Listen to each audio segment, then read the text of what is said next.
Assalamualaikum warahmatullahi wabarakatuh. Saya Julpakur Anissa dengan nomor pokok mahasiswa 102220009 dari kelas C1 Akuntansi. Di sini saya akan mereview kembali materi yang telah disampaikan oleh Pak Operianto SEMSI di mata kuliah Sistem Transaksi Keuangan Digital yang berjudul Internet of Things atau IoT. Apa itu IoT? IoT merupakan sebuah konsep di mana suatu benda atau objek ditanamkan teknologi-teknologi seperti sensor dan software dengan tujuan untuk berkomunikasi, mengendalikan, menghubungkan, dan bertukar data melalui perangkat lain selama masih terhubung ke internet. Tujuan utama dari IoT adalah menghubungkan dunia fisik dengan dunia digital untuk menciptakan jaringan perangkat yang cerdas dan terintegrasi. Sedangkan manfaat IoT adalah yang pertama, peningkatan efisiensi, di mana perangkat IoT ini mengoptimalkan proses bisnis agar bisnis efisien dan produktivitas. Yang kedua, pengambilan keputusan berdasarkan data. Perangkat IoT ini bisa menghasilkan jumlah data yang lebih besar sehingga bisa dibuat untuk pengambilan keputusan yang lebih tepat. Yang ketiga, penghematan biaya. Perangkat IoT ini juga dapat membantu bisnis mengurangi biaya sehingga bisa meningkatkan profitabilitas. Yang keempat, pengalaman pelanggan yang ditingkatkan. Dengan perangkat IoT, orang yang punya bisnis dapat menciptakan pengalaman yang lebih personal dan menarik lagi bagi pelanggan mereka.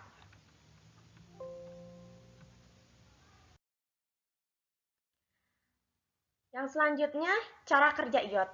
IoT bekerja dengan memanfaatkan instruksi pemrograman yang setiap perintahnya bisa menghasilkan interaksi ke sesama perangkat terhubung secara otomatis tanpa adanya intervensi pengguna, bahkan dalam jarak jauh sekalipun. Komponen IoT yang pertama, Sensing and Embed. Sensing adalah komponen penginderaan pada IoT, sedangkan Embed adalah komponen tertanamnya. Yang kedua, konektivitas. Konektivitas berfungsi untuk menggabungkan perangkat sensor, aktuator, dan cloud untuk menghasilkan suatu tindakan. Yang ketiga, IoT Cloud berfungsi sebagai fasilitas yang berhubungan dengan data. Yang keempat, IoT Data Analitik. IoT Data Analitik ini berfungsi sebagai komponen yang melakukan analisis terhadap data analog yang diterima oleh sensor.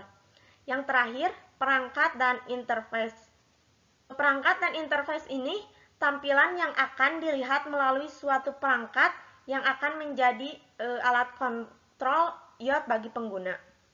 Contoh IoT yang pertama ada smart home, yang kedua smart city, yang ketiga perangkat elektronik, yang terakhir sistem keamanan biometrik.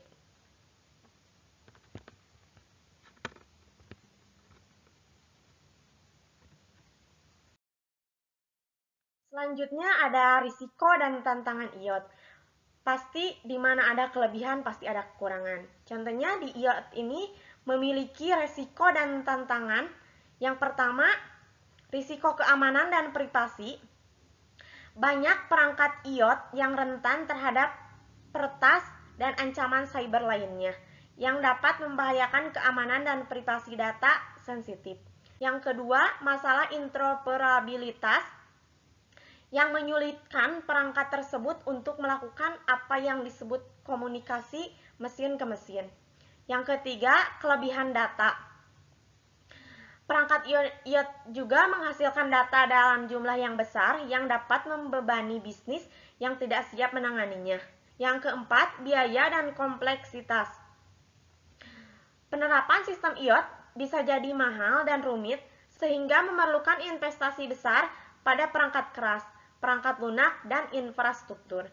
Yang terakhir, tantangan peraturan dan hukum. Ketika perangkat IoT semakin meluas, maka tantangan peraturan dan hukum pun bermunculan.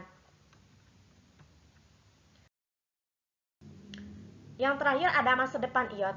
IoT memiliki masa depan bagi penggunanya. Yang pertama, pertumbuhan. Jumlah perangkat IoT diperkirakan akan terus tumbuh pesat hingga tahun yang akan datang. Yang kedua, komputasi tepi.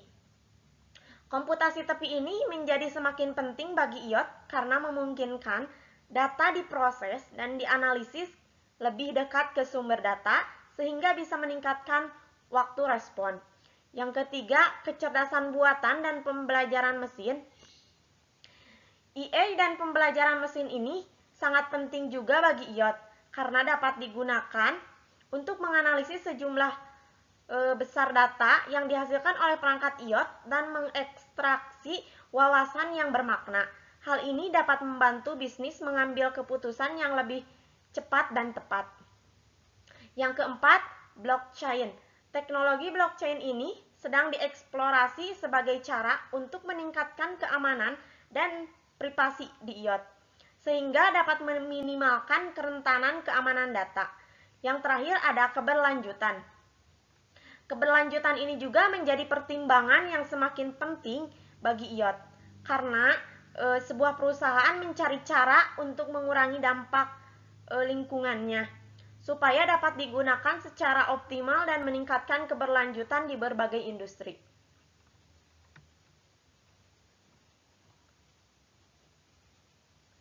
Mungkin sekian ya. Mohon maaf apabila ada kesalahan. Wabillahi taufiq wal hidayah. Wassalamualaikum warahmatullahi wabarakatuh.